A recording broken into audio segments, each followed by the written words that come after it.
Takimi mes kryeministrit grek Kyriakos Mitsotakis dhe presidentit turk Recep Tayyip Erdogan u zhvillua në një klim të kujdesshme diplomatike, me fokus në vazhdimin e dialogut mes dy vendeve.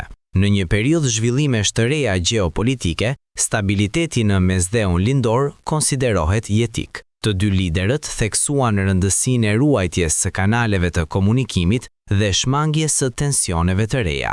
Megjithatë, dallimet mbeten të thella. Turqia këmbgul që çështjet në Egje dhe mesdheun lindor të trajtohen në tërësi, ndërsa Greqia njeh si mosmarrëveshje të vetme delimitimin e zonave detare, në përputhje me të drejtën ndërkombëtare. Në takim u diskutua edhe çështja e Kipros, ndonse pa referenca publike nga pala turke. Athina konfirmoi mbështetjen për iniciativat e OKB-s si një mundësi për rifillimin e dialogut. Mesazhi kryesor I takimit ishte I qartë. Pavarësisht mosmarrëveshjeve, Athina dhe Ankaraja synojnë të ruajnë stabilitetin dhe të shmangin kriza të reja në rajon.